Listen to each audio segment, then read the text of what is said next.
সুপ্রিয় বন্ধুরা, আসসালামু আলাইকুম। আমরা আসলাম সেই উত্তরবঙ্গের কারমাইকেল কলেজের ভিতরে।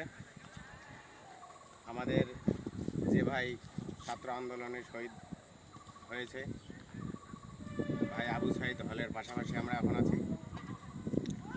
আমি আপনাদেরকে দেখাইতে চাচ্ছি যে আমাদের সেই উত্তরবঙ্গের ঐতিহ্যবাহী কারমাইকেল কলেজের যে সুনাম, সারা বিশ্বজোড়া যে অর্জন, হ্যাঁ, এটি আসলে কিন্তু সবার মুখেই কিন্তু অনেক পরিচিতির বিষয়। আসলে অনেক বিল্ডিং, অনেক ভবন এখানে পুরাতন হয়ে আছে, মানে এদের কোনো ইয়া হচ্ছে না, সংস্কার হচ্ছে না।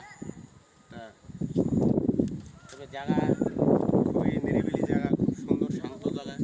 হ্যাঁ, এখানে অনেক নিরাপদ অবস্থায় ছাত্রছাত্রী লেখাপড়া করতে পারে।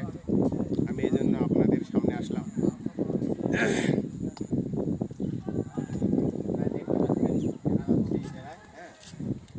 দেখা যাচ্ছে এই হলটি হচ্ছে শহীদ আবু সাইদ ভাই। এই এখানে দেখেন ঘুরে যান। সব ঠিক আছে, সব ঠিক করতেছি। এখানে দেখা যাচ্ছে সুন্দর রাস্তা এবং সুন্দর নিরিবিলি পরিবেশ, কোনো গ্যাঞ্জাম মুক্ত। হ্যাঁ, গ্যাঞ্জাম মুক্ত, খুবই সিনথেটিক জায়গা। আসলে যদি যে কোনো জায়গা যদি আমরা নিজেই চোখ দিয়ে অবলোকন করতাম, তাহলে এর দৃশ্যটা আরও